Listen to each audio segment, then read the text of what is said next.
Buen día, muy buenos días a todos y a todas. Bueno, hoy vamos a ver una clase bastante interesante. Vamos a empezar con los factores de lo que es la responsabilidad civil, ¿sí? Los presupuestos.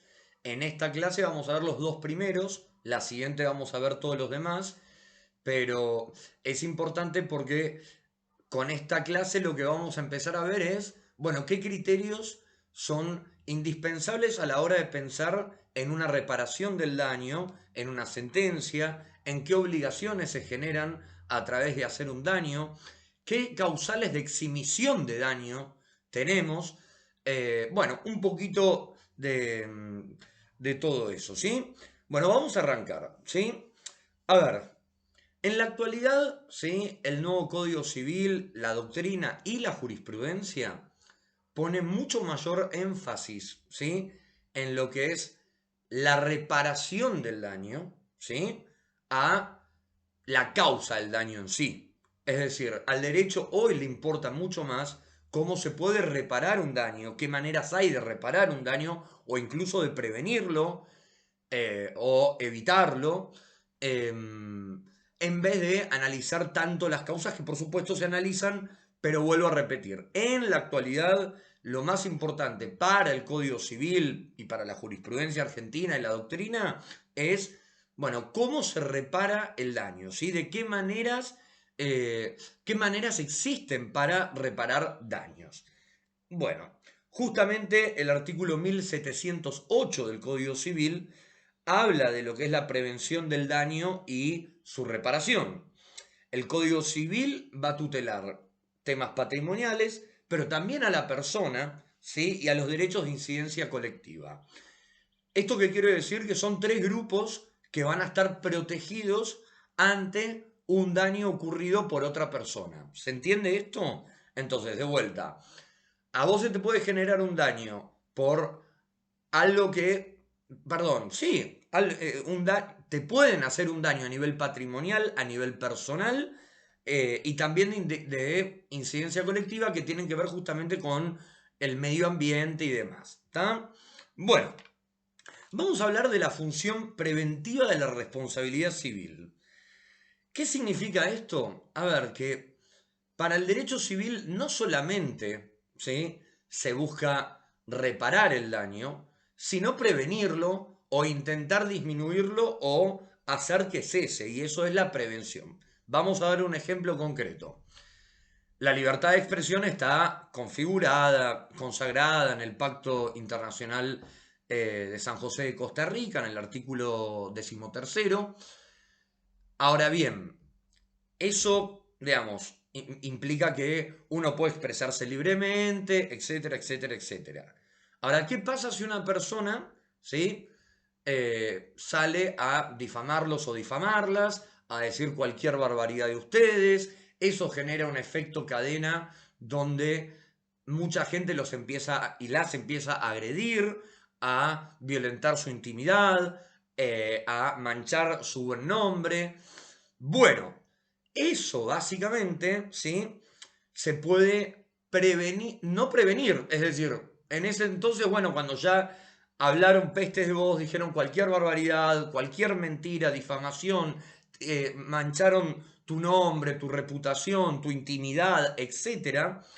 Bueno, hay algo que se llama medidas cautelares, que es esa persona que está difamándote, que evidentemente, digamos, tiene una intención deliberada, dolo, intención deliberada de destruir tu nombre. Estoy dando un ejemplo, ¿eh? Bueno, más allá de que eso habilita, obviamente, a la acción de reparación del daño, que es, digamos, que te tengan que indemnizar por todo lo que dijeron de vos, sí hay una función preventiva, que es una medida cautelar, es decirle a esa persona, a partir de ahora, usted no puede hablar más de esa persona porque ya lo ha injuriado, porque ya lo ha dañado. Entonces, eso es lo que se llama una medida cautelar, ¿sí? No es una sentencia de fondo, no, todavía no resuelve la cuestión final si es que hubo daño o no hubo daño. Lo que sí está diciendo es, bueno, evidentemente hay configurado un daño, entonces claramente lo que tenemos que hacer es prevenir. ¿Cómo? Con una medida cautelar, ¿sí? Una medida cautelar que establece que esa persona que te está injuriando, difamando, diciendo barbaridades, manchando tu nombre, etcétera, etcétera, etcétera, debe cesar en ese momento. Entonces, es una forma de prevenir el daño el hecho de impedir que continúe. ¿Se entiende esto? Bien.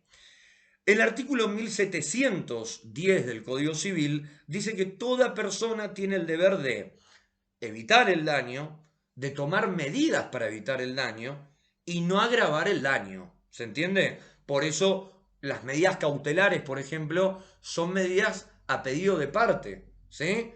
A mí me dañan, me dicen cualquier barbaridad, me agreden, manchan mi nombre, intentan manchar mi nombre, mi reputación, etcétera. Bueno, yo tengo derecho a solicitar una medida ante la justicia que proteja mi derecho a la intimidad, al honor y al buen nombre. Esto como para que siempre tengan ejemplos a la hora de analizar la teoría, ¿sí? Bien, ¿qué tipo de presupuestos tiene la acción preventiva? El Código Civil en el artículo 1711 da tres presupuestos, ¿sí? Primero habla de la autoría. Esto tiene que ver con un hecho o una omisión de quien tiene a cargo un deber de prevención. Está la antijuricidad, que eso después lo vamos a ver, es uno de los primeros presupuestos que vamos a analizar. ¿Qué es la antijuricidad? Después lo voy a explicar con mayor detenimiento, pero básicamente, en criollo puro, el acto, el hecho en sí, tiene que ser contrario a derecho. En el ejemplo que les puse, ¿cuál es el hecho contrario a derecho? Dañar la intimidad, el buen nombre, el honor, etcétera, etcétera, etcétera. ¿Se entiende? Tiene que haber un hecho antijurídico. Si no es contrario a las normas, claramente no hay antijuricidad, por lo cual no hay una acción preventiva. Y tiene que haber una relación de causalidad. Es decir, yo no puedo demandar a alguien que nunca habló de mí o nunca se expresó en forma peyorativa o nunca me vilipendió o nunca me injurió, etc. Lo tengo que hacer con una persona que haya hecho eso, ¿sí? No puedo demandar a cualquiera. Tiene que haber una relación causal, ¿sí? Entre el hecho en sí y el daño producido. Si no, no hay daño. ¿Se entiende? Siempre tiene que haber una relación de causalidad. ¿Se entiende? Bien, en este sentido, obviamente, cuando hablamos de legitimación activa, esto vayan aprendiéndolo porque para procesal y el resto de la carrera lo van a tener que saber sí o sí. Cuando hablamos de legitimación activa es qué personas o qué grupos de personas, o en algunos casos ONGs y personas jurídicas, tienen la capacidad, ¿sí?, de derecho de poder iniciar una demanda, un requerimiento judicial, etc. De vuelta, legitimación activa es eso, es quienes están habilitados para apelar o acudir a la justicia para buscar la prevención de un daño. Bueno, lo que dice el Código Civil es que tiene que haber un interés razonable. Obviamente, una persona que no ha sido injuriada, que no ha sido difamada, que no ha sido maltratada, etc., bueno, no tiene un interés razonable en demandar a X persona porque evidentemente no fue contra esa persona. ¿Se entiende eso? Entonces, el interés razonable es que yo me vea afectado, que ustedes se vean afectados y afectadas en su vida ante un hecho. Eso es el interés razonable. ¿Sí? Bien, la sentencia vamos a dividirla en dos. Hay una tutela provisoria, que son las medidas cautelares justamente.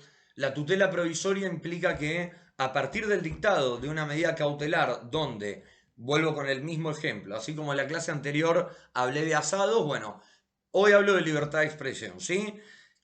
¿Qué es una tutela provisoria? Bueno, una medida cautelar que le diga a esa persona que te está injuriando, difamando, etcétera, que debe cesar en ese momento. ¿Sí? Eso es tutela provisoria. ¿Cuál es la tutela definitiva? Bueno, la tutela definitiva es, digamos, la reparación integral del daño sufrido. Y esto, recapitulemos un poquito la clase anterior, tiene que ver con que la sentencia debe contener una obligación de dar, de hacer o de no hacer. Por ejemplo, una obligación de dar es una indemnización. Una obligación de dar una suma de dinero por haber generado un daño en la otra persona. ¿Se entiende esto?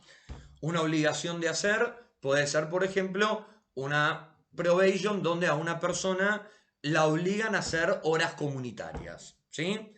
Y después están las obligaciones de no hacer, que es, por ejemplo, qué sé yo, alguna conducta que esté perjudicando, por ejemplo, una municipalidad que tira los residuos en las vías del tren y con eso paraliza el andar del tren. Entonces, ¿cuál va a ser la sentencia que tutele ese daño? Bueno, va a ser de no hacer. Es decirle a la municipalidad, no dejes más bolsas, ¿sí?, en las vías del tren porque generas un daño al no poder dejar circular libremente ese tren. ¿Está? Bien. También el contenido, ¿sí?, de la sentencia es tratar de aplicar la menor restricción posible. ¿Qué significa esto? Siempre cuando hay, digamos, dos derechos en pugna, por supuesto, a la hora de fallar siempre se va a fallar a favor de uno u otro derecho, pero lo interesante es que la restricción al derecho del otro sea la menor posible, ¿se entiende? Porque si no se generaría una cadena de daños. ¿Qué más? Se tiene que utilizar el medio más idóneo y tiene que haber eficacia en la finalidad. De vuelta, el caso. Hablan pestes de vos. Bueno, ¿cuál es la eficacia? Que la justicia diga, se terminó, esa persona no puede hablar más de vos. ¿Se entiende esto? Bien, se puede, en general, esto siempre es a pedido de parte, pero incluso los jueces pueden actuar de oficio, es decir, con la autonomía de su propia voluntad. Bien. Ahora sí, entramos en uno de los dos primeros presupuestos de esta clase, ¿sí? Que es la antijuricidad. ¿Qué es la antijuricidad? Bueno, básicamente la antijuricidad existe cuando contradice un hecho disposiciones civiles, comerciales, penales, administrativas. Una conducta antijurídica, ¿sí?, genera la obligación de indemnizar. Pero digo, volvamos al punto anterior. Cuando digo que existe, hay antijuricidad cuando contradice disposiciones, ¿sí?, civiles, comerciales, penales, etc. Eso es la antijuricidad. Ir en contra de las normas, para decirlo bien simple. ¿Sí? Por otro lado, es importante aclarar, y ahora lo vamos a ver, no deben haber causales de eximisión de responsabilidad. ¿Eh? Y esto lo llamamos las causas de justificación. Es cuando esos daños se generan, ¿sí?, y hay alguna justificación. Entonces ahí no hablamos de una conducta antijurídica. Un ejemplo básico es la legítima defensa. Bueno, la legítima defensa, obviamente, a ver, si a mí me vienen a pegar, básicamente yo tengo el derecho a defenderme. Ahora, el medio que yo tengo que utilizar es un medio proporcional al que me están propinando a mí. Básicamente, una cachetada no se puede jurídicamente establecer como proporcional a un tiro. ¿Se entiende? ¿Por qué? Porque las consecuencias son absolutamente más gravosas con un tiro que una cachetada. ¿Se entiende esto? Entonces, una clásica causal de justificación es la legítima defensa. Pero insisto, la legítima defensa debe ser proporcional, debe ser racional con el medio empleado y con el ataque sufrido, ¿sí? Básicamente es eso. Si lo pensamos en materia de derecho internacional, cuando Estados Unidos invadió Irak y hablaban de legítima defensa, bueno, claramente, primero que nunca se probó que Irak, ¿cómo se llama?, tuviese en su poder armas de destrucción masiva, como alegaba la administración de Bush en ese entonces, y sin embargo alegaron legítima defensa para poder invadir Irak. Fíjense que el medio empleado, que es invadir un país frente a la sospecha de, ahí no existe la legítima defensa. Legítima defensa es, Bueno, me vienen a robar un celular, me pegan, yo tengo derecho a defenderme y a proteger mi patrimonio, que sería el celular. ¿Se entiende eso? Ahora, lo que no puedo hacer es, me vienen a robar el celular, digamos, sin armas, sin nada, y yo de repente sacar una bazuca. Lo estoy llevando al extremo, pero para que entiendan lo importante que es determinar qué es la legítima defensa, ¿sí? Bien.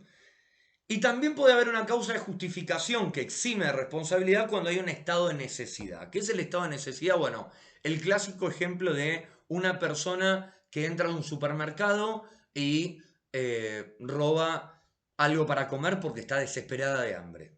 Bueno, ahí hay un estado de necesidad.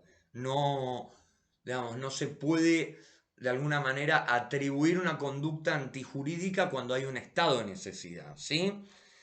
De cualquier manera, quien sufre un daño tiene derecho a ser compensada equitativamente. ¿Sí? Bien. En cuanto a las justificaciones, bueno, la legítima defensa propia o de terceros. Ojo que también uno puede salir a defender a un tercero frente a una agresión de otro y también eso de alguna manera te... A ver, si yo veo, por ejemplo, que a alguien le están robando y yo intercedo para ayudar a la persona que está siendo robada, bueno, claramente, ¿sí? Estoy justificado, aunque quizás actúe violentamente para defender a la otra persona. ¿Eso se entiende? O sea, no es solamente legítima defensa personal, sino también de vuelta, defender a un tercero. Y hay otro presupuesto que es importantísimo, que es evitar el mal mayor. Eso claramente implica la legítima defensa, por ejemplo, de un tercero. Si yo veo que a alguien le están pegando entre cuatro, es un ataque en manada. Entonces, si yo intercedo para poder rescatar a esa persona que claramente está en una disminución física, porque cuatro personas contra uno claramente es de estar en una situación de inferioridad, si yo intercedo, por más que yo entre en esa violencia, mi objetivo fue evitar un mal mayor, que es que, por ejemplo, terminen matando a esa persona que está siendo atacada por cuatro personas. Entonces, eso también es una causal de justificación, ¿sí? Y una cosa más, la asunción de riesgo, justamente con este caso, el de una persona que está siendo golpeada por cuatro personas. Yo intercedo, ¿sí? Bueno, yo intercedo para qué? Para evitar un mal mayor, que es que maten a esa persona. Nadie podría decirme, bueno, pero vos asumiste el riesgo, con lo cual si te dejaron la cara deformada, no hay responsabilidad. No, no es cierto. La asunción de riesgos no exime la responsabilidad. ¿Sí? Bien. Bueno, en cuanto al Estado, obviamente el Estado es responsable, ¿sí? Por los actos que comete, ¿sí? Por ejemplo, a ver, un policía, ¿sí? En el ejercicio de sus funciones, mata a una persona que no tenía nada que ver, si bien, digamos, no es que quiso hacerlo voluntariamente, si no estaríamos hablando de una actitud dolosa, sino que en el ejercicio de sus funciones mata a una persona que no estaba en el caso, supónganse en un robo o lo que sea. Supongamos que la policía actuó con pericia, diligentemente, etc. Bueno, la familia de la víctima, ¿sí? Que no tenía nada que ver, puede demandar al Estado, exigirle una indemnización y una reparación. ¿Se entiende? O sea, no es que el Estado no responde, el Estado sí responde, por varias cosas responde. Puede responder en cuestiones penales, puede responder en cuestiones administrativas, etcétera, etcétera, etcétera. Bien, segundo y último presupuesto de esta clase, ¿sí? Que es la imputabilidad. Así como al principio dijimos que para que haya responsabilidad tiene que haber una conducta contraria a derecho, a cualquier disposición del Código Civil, del Código Comercial, del Código Penal, de las leyes laborales, etc. La segunda condición, y con esto cerramos esta clase, después ya les dije que van a haber más presupuestos, pero el segundo y último de esta clase es la imputabilidad. Es un término que lo deben haber escuchado. ¿Es imputable o es inimputable? Bueno, ¿qué se define como imputable? Es la actitud humana para comprender, conocer y valorar las circunstancias fácticas en que actúa. Esto que implica es poder actuar con discernimiento, intención y libertad. ¿Se entiende?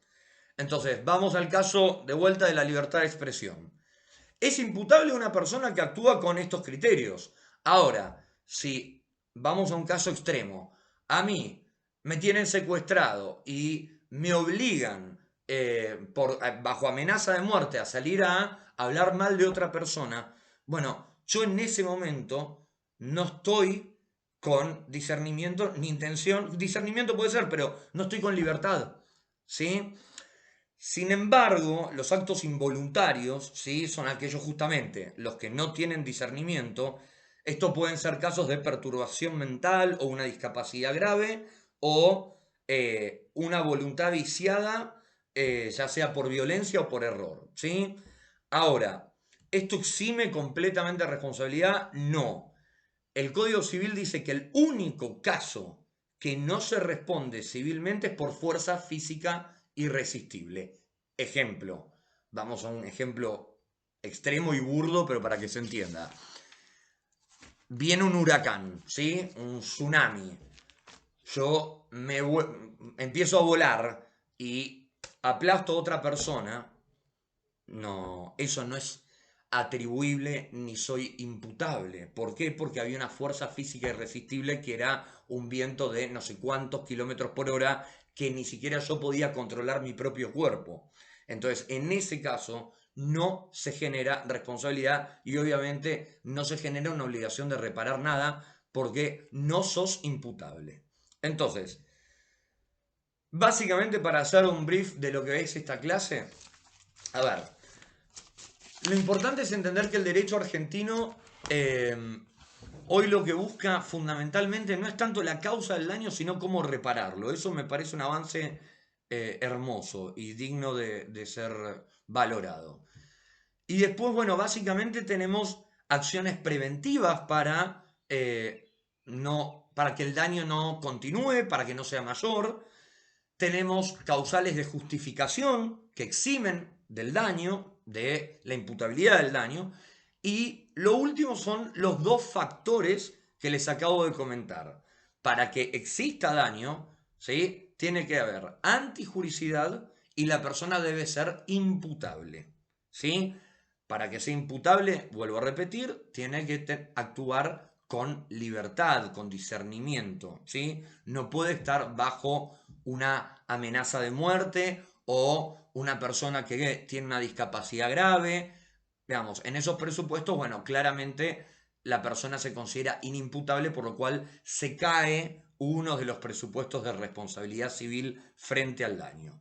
Bueno, espero que les haya gustado esta clase, espero sus comentarios y les mando un abrazo grande a todos y a todas y nos vemos en el encuentro de Zoom la próxima clase. Adiós, chau chau.